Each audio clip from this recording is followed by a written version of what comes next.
বলে বর্তমান শাসক গোষ্ঠী সাতক্ষীরাকে বাংলাদেশের অংশ মনে করে না।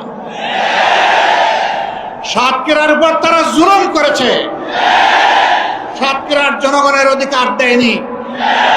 মানুষ খুন করেছে, গুম করেছে, পঙ্গু বানিয়েছে, ইজ্জতের উপর হাত দিয়েছে, সম্পদ লুণ্ঠন করেছে এবং মানুষকে কার্যত তারা তাদের দাসে পরিণত করেছে।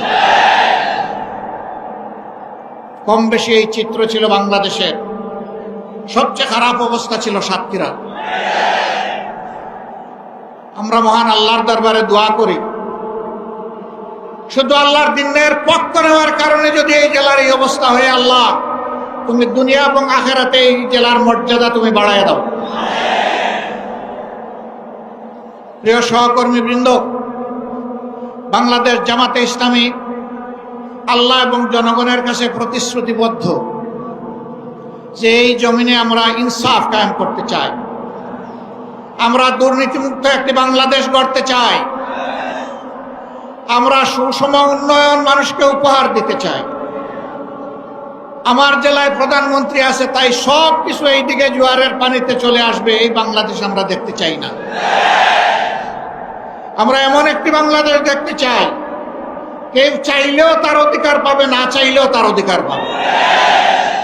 আমরা এমন একটি বাংলাদেশ দেখতে চাই যেই দেশে লক্ষ বেকার যুবকের মিছিল হবে না, বরঞ্চ আমাদের যুবকেরা আমাদের সম্পদে পরিণত হবে।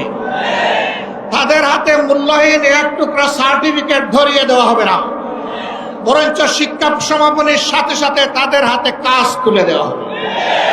এমন শিক্ষা চাই আর এমন শিক্ষিত জাতি চাই।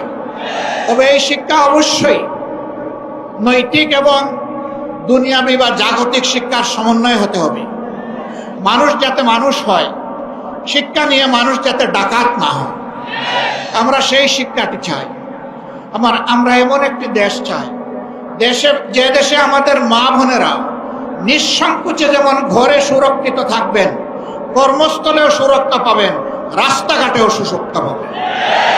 তাদের দিকে কোনো খারাপ লোক চোখ তুলে তাকানোর কসরত পাবে না। তারা ইজ্জতের সাথে, মর্যাদার সাথে, তাদের দক্ষতা দিয়ে দেশের উন্নয়নে তারাও ভূমিকা রাখবে। নবী করিম সাল্লাল্লাহু আলাইহি ওয়াসাল্লাম মানব জীবনের সবচেয়ে ঝুঁকিপূর্ণ কাজেও মহিলাদেরকে শরীক করেছেন। সেই কাজটি হচ্ছে যুদ্ধ। যুদ্ধে মারা পুরুষের পাশে থেকে তারাও যুদ্ধ করেছে। বিশেষ করে বদর যুদ্ধের কঠিন দিনে আমি প্রায় এই উদাহরণটা দিয়ে থাকি। যখন কাফেররা আল্লাহ রসুলের খুব কাছাকাছি চলে এসেছিল তাকে হত্যা করার জন্যে, যখন পুরুষ যোদ্ধারা দিক বিদিক কিছুটা জ্ঞান হারিয়ে ফেলেছিলেন, তখন একজন মা চতুর্দিকে ঘুরে ঘুরে আল্লাহর রসুলকে বেষ্টনে দিয়ে রেখেছিলেন। যুদ্ধ যখন শেষ হয়েছে, তার শরীরে 37টা তীর ঝুলন্ত অবস্থায় ছিল, 70টা কঠিন আঘাত ছিল।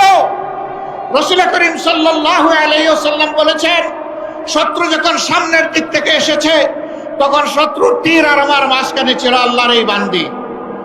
যখন পিছন দিক থেকে এসেছে, ছিল আল্লাহর বান্দি। ঘুরে ঘুরে আল্লাহ রসুলকে কিভাবে তিনি রক্ষা করবেন? ডাইনে এসেছে ডান দিকে, বামে এসেছে বাম দিকে। আমাদের সেই সর্বোচ্চ ইজ্জতের মর্যাদাবান মায়ের নাম ছিল হযরতে নুসাইবা রাদিয়াল্লাহু তাআলা আনহা।